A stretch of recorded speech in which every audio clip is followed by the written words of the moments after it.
Trump ने सीधी धमकी दी प्रधानमंत्री को। मैं चाहूँ तो मैं नरेंद्र मोदी जी का राजनीतिक करियर बर्बाद नहीं करना चाहता। ये कितना बड़ा अपने आप में एक बड़ी महत्वपूर्ण घटना होने जा रही है अमेरिका में कि पूर्व राष्ट्रपति बिल क्लिंटन और उनकी पत्नी हिलेरी क्लिंटन वो दोनों ने कहा तैयार हो गए कि हम कांग्रेस के सामने यानी संसद के सामने टेस्टिफाई करेंगे कि विपक्ष मुक्त भारत की जो इनके सपना है वो पूरा नहीं होगा। सत्ता पक्ष का भाजपा का सब विपक्ष रहेगा, विपक्ष के बिना संसद नहीं चल सकती। इतना आसान नहीं है ये राहुल गांधी को संसद से निष्कासित करना। ये सरकार ने जो जिस तरह से राजनीतिक ध्रुवीकरण, सामाजिक ध्रुवीकरण कर दिया और उनका एक एजेंडा बड़ा साफ है कि हमको तो हिंदुत्व के नाम पर सरकार चलानी है, ये राज सत्ता पर बने रहना। मोदी और भाजपा में जो कहूँगे संपूर्ण भाजपा का जो सत्ता प्रतिष्ठान है वो जानता है कि हम तो अब पक्षपात खुल्ला है। नरेंद्र मोदी सरेंडर यानी प्रधानमंत्री सरेंडर। नमस्कार, मैं हूं संजीव श्रीवास्तव। आप देख रहे हैं 4 PM न्यूज नेटवर्क। दोस्तों, प्रधानमंत्री नरेंद्र मोदी के तीसरे कार्यकाल का दूसरा बजट प्रस्तुत हो गया था और यह बजट का सत्र, इस तीसरे कार्यकाल का दूसरा बजट सत्र चल रहा है और अभी आज उसका मध्यांतर हो गया। ये जो सत्र है आज तक था और अब 9 मार्च से पुनः जो इसका दूसरा चरण होगा 9 मार्च से शुरू होगा। ये जो सत्र रहा है कई सारे महीनों में बहुत महत्वपूर्ण सत्र और महत्वपूर्ण सत्र, इसके साथ साथ चाहे देश हो या दुनिया, इससे जुड़े जो मसले हैं, विषय हैं, उनको लेकर विपक्ष ने धारदार हमला किया है। खासकर जो लोकसभा में नेता विपक्ष है राहुल गांधी, उन्होंने तीखे प्रहार किए और शायद जो देश का जो हम स्वतंत्र भारत का इतिहास है, संसदीय इतिहास है, उसमें ऐसे आरोप, ऐसे आक्षेप कभी किसी अपोजिशन के लीडर ने नहीं लगाए होंगे जो राहुल गांधी ने लगाए। और हुआ यह है कि जो जवाब आना चाहिए सरकार की ओर से वो नहीं आ पाए हैं। जैसा मैंने कहा, मध्यांतर है इस वक्त। अब फिर 9 मार्च से इस सत्र की शुरुआत होगी दोबारा और बहुत सारे मसले मुद्दे हैं। तो ये जो पहला चरण है, हंगामा खेद रहा है, नहीं आए जवाब। और अब दूसरा जो चरण होगा इसमें बहुत कुछ और होना है। खासकर राहुल गांधी की जो सदस्यता है संसद की, लोकसभा की, उसे चुनौती विपक्ष ने दी है। एक प्रस्ताव प्रस्तुत हुआ है, अब वो अभी हालांकि केवल वहां बातचीत में आया है। उसका क्या स्वरूप है, क्या वो अभी खुल के तो सामने नहीं आया है, लेकिन उसका क्या होने वाला है, क्योंकि मांग तो ये की गई है भारतीय जनता पार्टी के सांसद द्वारा कि उन्हें हमेशा हमेशा के लिए चुनाव लड़ने से ही दीवार कर दिया जाए। अजब गजब। और एक बार राहुल गांधी की सदस्यता खत्म हो चुकी है, आपको याद होगा, इसके पहले जो लोकसभा थी, यानी कि मोदी के दूसरे कार्यकाल में। और जो मैंने कहा कि इस वक्त एप्स्टीन फाइल है, जनरल MM नरवणे की वो एक बहुत हंगामा खेज किताब है जो इसको लेकर हुआ कि प्रकाशित हुई नहीं प्रकाशित हुई, तमाम है। और साथ में जो ट्रेड डील है जिसको लेकर राहुल गांधी के जो रहे हैं, जो भाषण रहा है उनका इस सत्र में, और ने कह दिया है कि देश को बेच दिया गया है। और एप्स्टीन फाइल में हरदीप पुरी का स्वीकार कर लेना, वो जो उनकी प्रेस कॉन्फ्रेंस और बहुत कुछ हुआ है। तो जो सारा का सारा पहले चरण का दृश्य है, रहा है अब तक, इसी पर बातचीत करने के लिए और इसके बाद जो दूसरा चरण होने वाला है उसमें क्या क्या संभावना है, एक बहुत खास मेहमान के साथ चलना चाहूंगा। सबसे पहले जोड़ूंगा उनको, जुड़ गए हमसे, हमारे साथ हैं श्री रामशरण जोशी साहब। जोशी साहब, बहुत बहुत स्वागत आपका। और मैं दर्शकों आपको स्मरण करा दूं कि जोशी जी का 6 दशक के लगभग का जर्नलिज्म का अनुभव है और लंबे वक्त तक आपने राज्य की विधानसभा हो, चाहे मध्य प्रदेश की विधानसभा हो या उत्तर प्रदेश की विधानसभा हो, दिल्ली की विधानसभा हो या संसद, दोनों जो सदन है, लोकसभा राज्यसभा, और इंदिरा गांधी से लेकर और अब तक का जो रहा है आपका अनुभव, मैं बहुत स्वागत करते हुए और मैं शुरुआत यहीं से करना चाहूंगा जोशी साहब कि जो पहला चरण, बड़ी फंसी हुई है सरकार, प्रधानमंत्री जवाब नहीं दे और पहली बार ऐसा हुआ कि राष्ट्रपति के अभिभाषण पर प्रधानमंत्री का जवाब नहीं आया बिना उत्तर के, और नेता विपक्ष का भी नहीं, उन्हें बोलने नहीं दिया गया। तो जो अब तक का सीन रहा है जिसमें फंसे हुए हैं बुरी तरीके से प्रधानमंत्री, उनकी पूरी सरकार, पहला आपका नोट रामचरण जोशी साहब।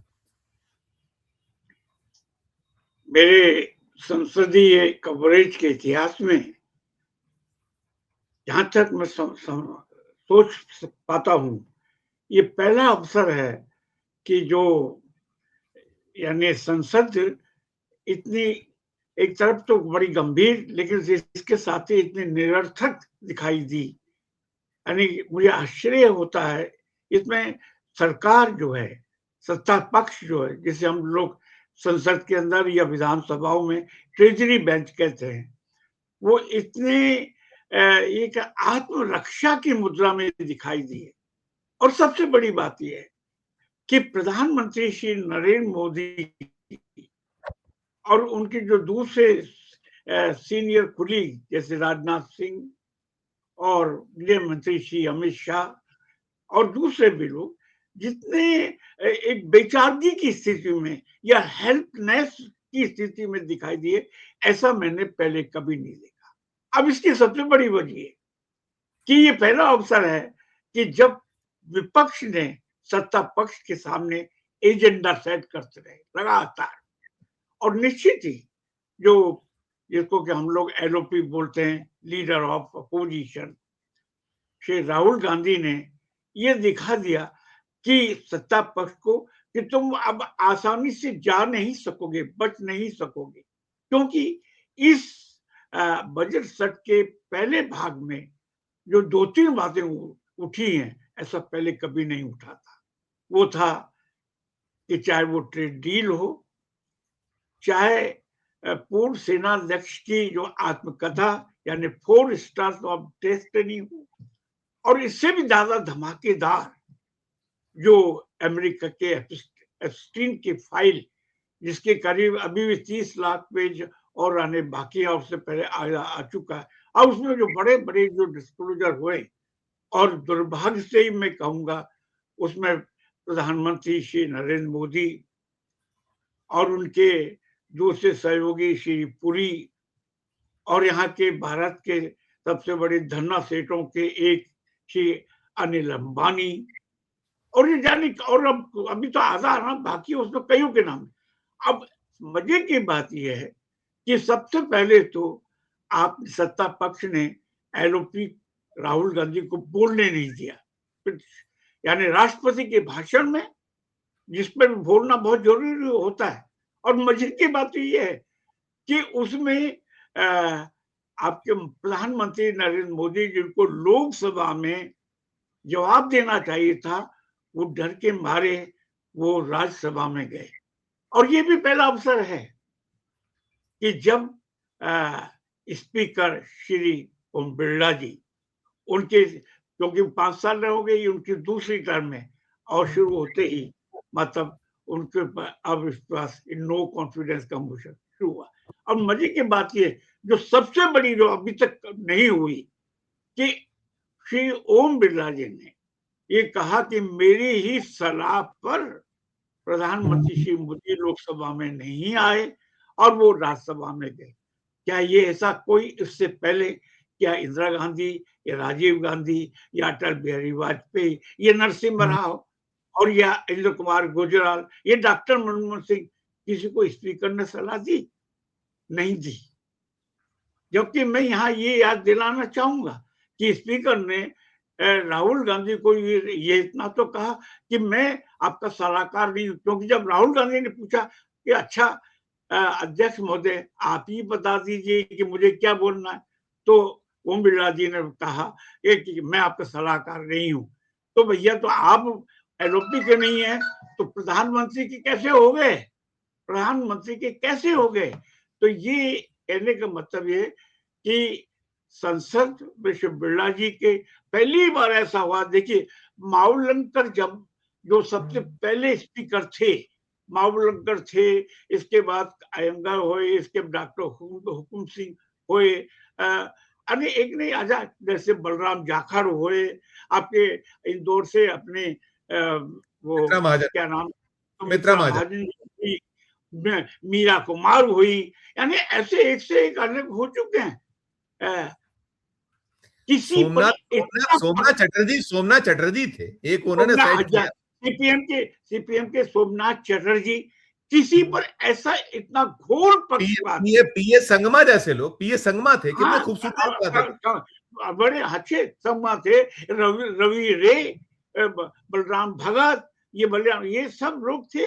इन पर ऐसा पक्ष पड़ गया, यानी कुल 18 ये बिरला जी जो हैं वो 18वां अध्यक्ष है लोकसभा के। तो उससे पहले 17 जितने भी हुए किसी पर भी यहाँ तक कि अटल बिहारी वाजपेयी के जमाने में जो मनोहर जोशी थे अध्यक्ष थे, उन पर भी ऐसा आरोप नहीं लगा कि ये आप सरासर पक्षपात कर रहे हैं या बीजेपी की ही एक टीम संसद में आप बने हुए हैं।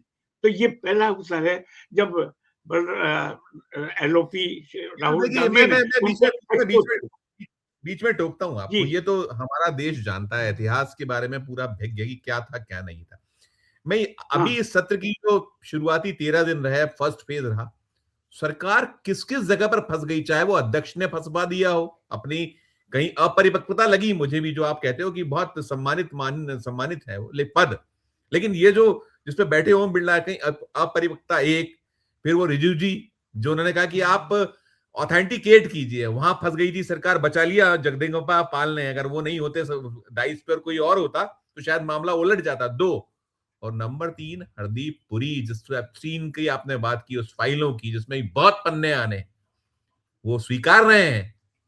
आप कितनी निर्लजता है सरकार की ओर से। कोई ऊपर लेवल पे ना प्रधानमंत्री कुछ बोले हैं, किसी की कोई प्रतिक्रिया नहीं है, इस्तीफे जैसी बात लगातार हो रही है। अब मामला पलट गया है उनके स्वीकारने के बाद कि हाँ मैं गया था, हाँ मैं कई बार मिला था, और अपरिपक्वता भरे बयान उनके भी रहे, पर एक प्रतिक्रिया सब पर आपकी। मैं उसी पे आ रहा था। बस राहुल गांधी ने यही तो थोड़ी सी बात कही कि चाहे वो आपके पूर्व सेनाध्यक्ष की आपने कथा का सवाल हो और चाहे का, तो अचानक संसदीय मंत्री क्या है किरण रिजिजू जी, किरण रिजिजू जी, किरण उन्होंने कहा कि आप बोल रहे हैं क्या ऑथेंटिकेट करेंगे। तो देखिए एलओपी तुरंत तैयार हो गए कि हाँ मैं ऑथेंटिकेट करने को तैयार हूं।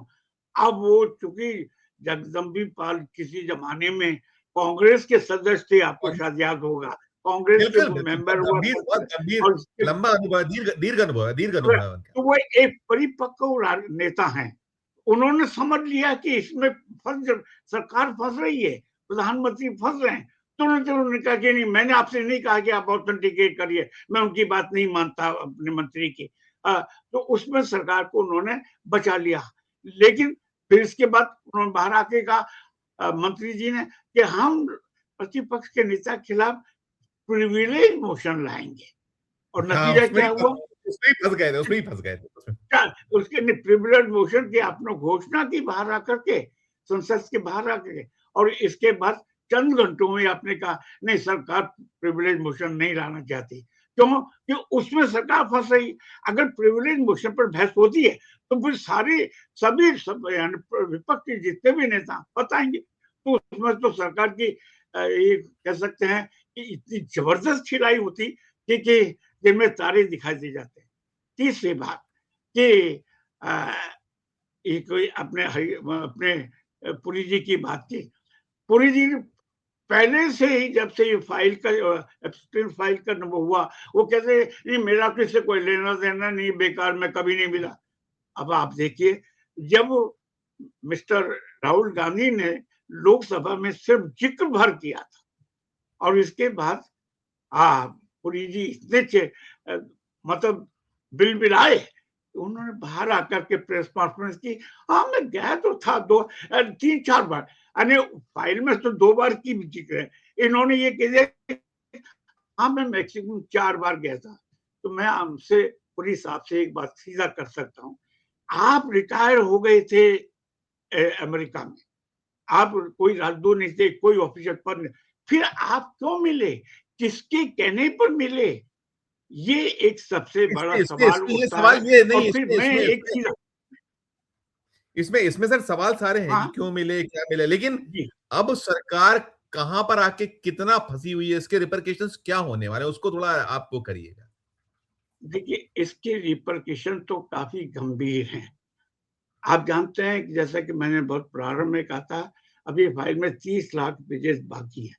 हालांकि कुछ पेजेस जो भारत से संबंधित हैं, ये माना जा रहा है कि वो हटा दिए गए, कोई डील वील हुई है, क्योंकि आपने देखा इसी बीच डील हुई और ट्रंप ने सीधी धमकी दी प्रधानमंत्री को मैं चाहूं तो मैं नरेंद्र मोदी जी का राजनीतिक कैरियर बर्बाद नहीं करना चाहता। ये कितना बड़ा अपने आप में।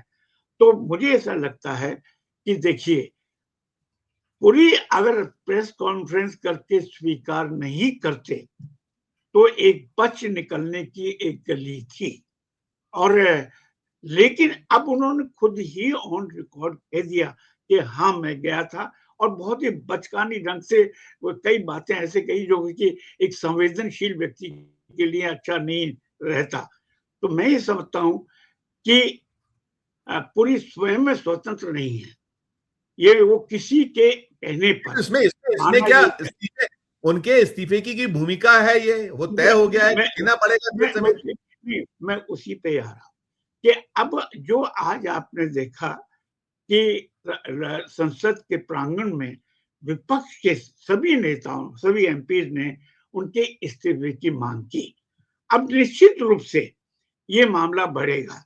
अब आज क्योंकि ये मार्च के पहले सप्ताह में फिर से शुरू हो रहा है, इस मध्यांतर के बाद 9 मार्च, ये 9 मामला मार्च। ठंडा नहीं है। और मेरा ये मानना है, मुझे जो लगता है कि अब नरेंद्र मोदी, प्रधानमंत्री नरेंद्र मोदी को कुछ न कुछ कदम उठाना ही पड़ेगा। अगर मैं नहीं इसमें बीच में उठाते टोक रहा हूँ, मैं इसमें बीच में टोक रहा हूँ क्योंकि जी बीजेपी में या ये सरकार में कहा जाता रहा है कि इस्तीफे नहीं होते हमारे यहाँ। बहुत लोगों ने कहा है, सब बड़े बड़े दिग्गजों ने कहा, आपने राजनाथ सिंह का नाम लिया था, कई लोगों ने कहा है। तो क्या इनसे उम्मीद करें ये जो आप हम कि ऐसा कुछ, क्या क्या कहेंगे, इसको भी जोड़िएगा प्लीज। देखिए, ये ठीक है कि ये सरकार बहुत जिद्दी हालांकि हालांकि और हालांकि हालांकि हालांकि अरुण शौरी का इस्तीफा हुआ था, वो उसका माफ कर दीजिएगा, एमजे अकबर का इस्तीफा हुआ था जब वो आए थे। एमजे मैं अकबर को हो गया था त्याग पत्र उस दौर में, पहले चरण में, जब वो मैं उन पे उसी ऐसे उसी आरोप लगे थे, वो जो उनकी माथा मी धोने टू आरोप। मी टू का कैंपेन चली थी और उन लेकिन पर लेकिन कई लेकिन सवाल लेकिन लेकिन वो उनका नाम एमजे अकबर था, इनका नाम हरदीप हाँ, पुरी। ये भी आप एमजे अकबर, मेरा हाँ, जोर देखिए, समझिएगा, अकबर। वो तो ये सरकार ने जो जिस तरह से राजनीतिक ध्रुवीकरण, सामाजिक ध्रुवीकरण कर दिया, और उनका एक एजेंडा बड़ा साफ है कि हमको तो हिंदुत्व के नाम पर सरकार चलानी है, ये राज सत्ता पर बने रहना है। तो एमजे अकबर का तो मुझे याद ही है कि मी टू का एक कैंपेन चला था, पहले अमेरिका से शुरू हुआ, फिर भारत में भी उनकी जितने भी सबॉर्डिनेट थे, उनके कुलीग थे, उन्होंने खुल करके कहा। खैर, तो लेकिन जब हम इस पर आ रहे हैं आज के मुद्दे पर, मेरा ये मानना है कि ये ठीक है कि ये, जैसा कि मैं हमेशा कहता हूं, ये शर्मनिरपेक्ष सरकार है, पूरी बात राज सत्ता। इनको न शर्म, न मर्यादा, न नैतिकता, किसी की परवाह नहीं। वो जानते हैं कि हम अगर ईमानदारी से चले, संविधान की प्रक्रियाओं और मान मर्यादाओं का सामना करते हुए चले, तो हम इस सत्ता पर एक दिन भी नहीं बन सकते। उसकी वजह ये, आपने देखा कि एसआईआर करवा रहे हैं, उसमें कैसा हुआ। असम का मुख्यमंत्री क्या कर रहा है, जिस सरेआम संवैधानिक पद पर होते हुए आप कह रहे हैं कि मुसलमानों को निशाना बनाएंगे, अगर उनको 5 रुपए मांगता है तो आप 4 रुपए दिए, पिस्टल राइफल तान के हो रहा है। और मजे की बात यह है कि सुप्रीम माननीय सर्वोच्च न्यायालय जो कुत्तों के संकट पर सुमोटो ले लेते हैं, स्वज्ञान ले लेते, संज्ञान लेते हैं, उन्होंने इसका कोई नोटिस नहीं लिया। इसका मतलब ये कि मोदी और भाजपा में से कहूंगे संपूर्ण भाजपा का जो सत्ता प्रतिष्ठान है, वो इस जानता है कि हम तो अब पक्षपात खुल्लम खुल्ला है, ये खुल्लम, जैसे बोलते हैं खुला खेल फौकाबाजी, ये हमारे ये है, तो हम उसके हिसाब से चलेंगे।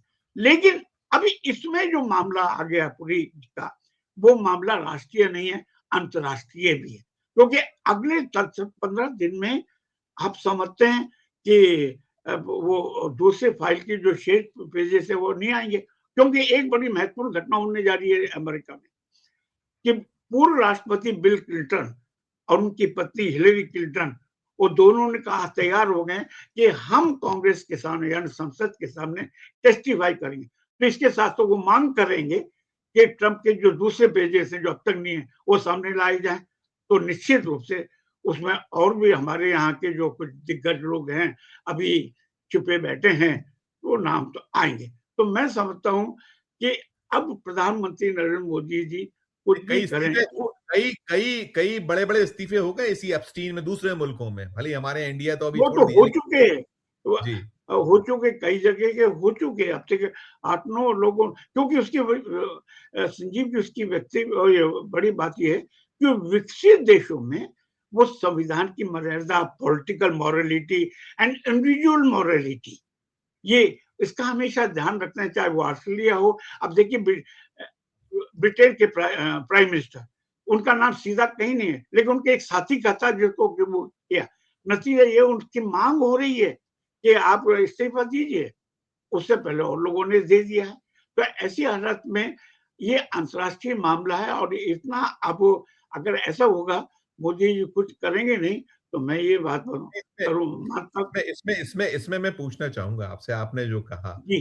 कि बहुत हाँ, पन्ने आने, राहुल गांधी ने कहा है कि जो ट्रेड डील है वो उसके हाँ, पीछे क्या है, वो सब आ रहा है कि कैसे नतमस्तक है, और वो आपने देखिए, कहा, नहीं आपने कहा और हम लोग को ध्यान है कि उन्होंने कहा है अपने यूएस के प्रेसिडेंट ने कि मैं, यदि वही उनका भाव था कि मैं इनका कैरियर तबाह नहीं करना चाहता। तो ये जो चीजें हैं, ये कितनी घातक है, आगे क्या ब्लास्टिंग क्या निकलते हुए देखते हैं। एक छोटी सी, बहुत छोटी सी टिप्पणी, और इसके अलग में देखिए, एक आपने जो कोर्ट्स की बात की, उस पर एक मुझे बहुत महत्वपूर्ण सवाल करना है, मेरा बहुत कम वक्त है, छोटी छोटी टिप्पणी। देखिए, राहुल गांधी ने एक बहुत अच्छा शब्द, एक बहुत अच्छा वो जुमला उठाना है, नरेंद्र मोदी सरेंडर, जी हाँ। यानी प्रधानमंत्री सरेंडर। अब इसी बीच में दो घटनाएं संयोग से एक हो गई।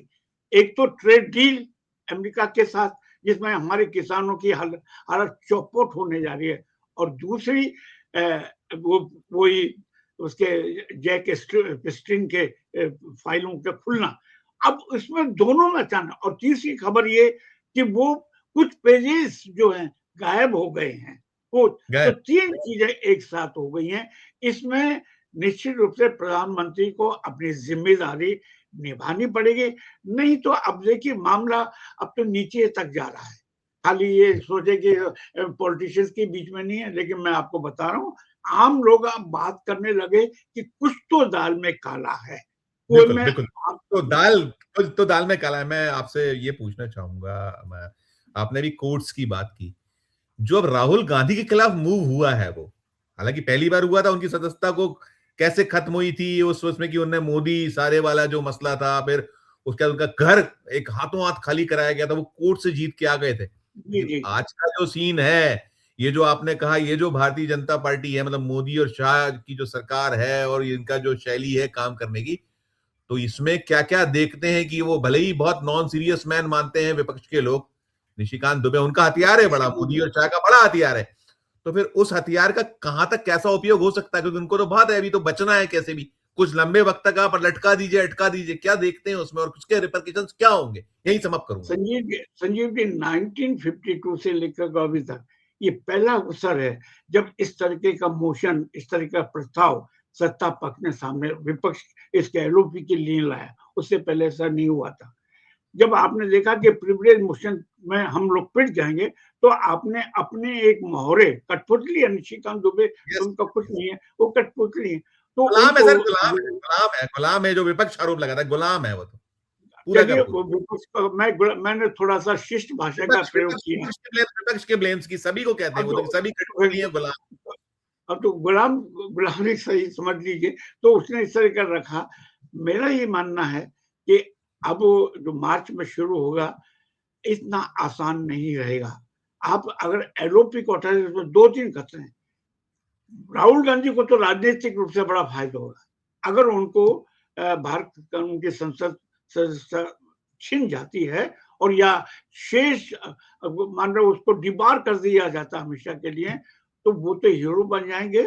और निश्चित आपने आज का ही देखा कि किसानों के जो संगठनों के 70 संगठनों के नेताओं ने उनसे मुलाकात की, उन्होंने उनसे मिला, तो ये इसका एक जबरदस्त प्रभाव पड़ेगा, और इसकी पॉलिटिकल और सोशल कीमत आपको बीजेपी और संघ परिवार को चुकानी पड़ेगी।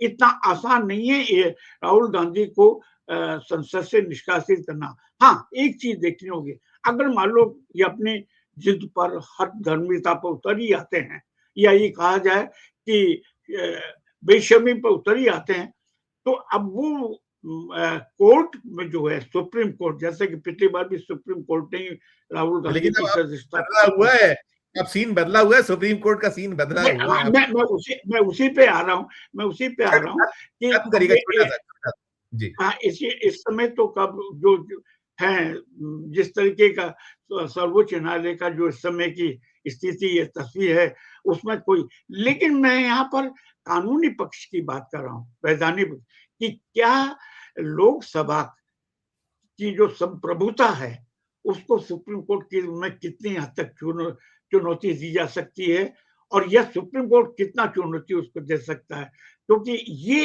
एक वैधानिक पक्ष है और इसमें मेरे पास अभी तक कोई इसकी प्रामाणिक जानकारी की प्रामाणिकता के साथ में नहीं कह सकता, लेकिन आने वाला समय बेहद खतरनाक है, चुनौतीपूर्ण है, और राहुल गांधी को तो निश्चित रूप से एक पॉलिटिकल, वो तो एक इतिहास बना लेंगे अगर उनको बाहर कर दिया जाता है, और इसकी कीमत पूरे परिवार को चुकानी पड़ेगी, देख लिया। तो मेरा ये मानना है कि अभी तो बहुत इम्तिहान है, और लेकिन मैं इतना कहूंगा कि विपक्ष मुक्त भारत की जो इनके सपना है वो पूरा नहीं होगा। सत्ता पक्ष का, भाजपा का सब विपक्ष रहेगा, विपक्ष के बिना संसद नहीं चल सकती। नहीं, बिल्कुल आपने बहुत मौजूद और सब चीजें बोल दी, लेकिन बड़ा दिलचस्प है, मैंने जो कहा अभी तो मध्यांतर है, अभी आधी फिल्म बाकी है, अभी इस सत्र में कम से कम जो बजट सत्र की है जिसकी हमने अभी इसमें विमर्श कर रहे हैं, अभी आधा, और जो इसका जो क्लाइमैक्स और जो सेकंड इसका वो है, मध्यांतर के बाद की जो पूरी पिक्चर बची हुई है, बहुत धमाकेदार, दिलचस्प, शानदार हो सकती है, संभावनाएं उसी की है, और इससे ज्यादा कई चीजें खुलेंगी। मैं खत्म करता हूं, मेरे पास समय की कमी है। एक पंक्ति जोड़ना चाहूंगा कि, लेकिन मैं इसके साथ साथ अपनी बात समाप्त करने से पहले एक पंक्ति जरूर दूं कि मैं सबको सावधान करना चाहता हूं कि क्या हम लोग एक दलीय तानाशाही की तरफ तो नहीं बढ़ रहे। इस पर सबको विचार करना चाहिए, जिनका विश्वास लोकतंत्र में है, भारत के संविधान में है और बहुलतावाद में है, आइडिया ऑफ इंडिया में है उसको, क्योंकि ये खतरा बढ़ता जा रहा है एक दलीय तानाशाही का। बिल्कुल नहीं, आपने ये बहुत बहुत बहुत गंभीर लाके जगह पर खत्म किया है कि वो तानाशाही तो दिख रही है, लेकिन एक दलीय और जो है हम हो रहा है सारा, जिस पे विमर्श हो रहा है, तो चिंता का विषय तो, लेकिन फिर भी जो आपने उसके साथ में जोड़ा कि विपक्ष मुक्त भारत संभावनाएं नहीं, और जो देश की जनता का मोड है, और आप जो देख रहे हैं सब तरफ उबाल है, तो वो आसान नहीं होगा। और बहुत दिलचस्प होगा ये मध्यांतर के बाद का जो अभी हम बजट सत्र पे चर्चा कर रहे थे, बहुत अच्छा होने वाला है और मजा आने वाला है। और जो सरकार की अभी आज मुसीबतें हैं, शायद ये और बढ़ जाए तो आशा नहीं होगा। बहुत बहुत शुक्रिया, बहुत बहुत आभार, धन्यवाद। तो मित्रों, आप सुन रहे थे हमारी चर्चा। हम चर्चा यही कर रहे थे कि जो पहला चरण है संसद का, उस चरण, ये जो बजट सत्र विशेषकर, अब दूसरा चरण कितना हंगामा के धमाकेदार होगा। और जो कहा रामशरण जोशी साहब ने, बहुत दीर्घ अनुभव वाले जर्नलिस्ट हैं और जिनका 6 दशक का अनुभव, लंबे वक्त तक संसद को कवर करते रहे, बता रहे हैं कि ऐसा कभी नहीं देखा, कभी, और इतनी निरी, इतनी फंसी हुई सरकार तो कभी नहीं, और इतने मुश्किल में प्रधानमंत्री को कभी उन्होंने नहीं देखा। पूरी चर्चा को सुनने के बाद आपकी अपनी जो राय हो, इस वीडियो के कमेंट में अपनी टिप्पणी कीजिएगा, राय दीजिएगा, और अच्छी लगी हो चर्चा हमारी तो चैनल को लाइक कीजिए, सब्सक्राइब कीजिए, ज्वाइन का बटन दबाइएगा तो हमारी हौसला अफजाई होगी। प्यार और समय देखते रहिए 4PM न्यूज नेटवर्क। धन्यवाद, नमस्कार।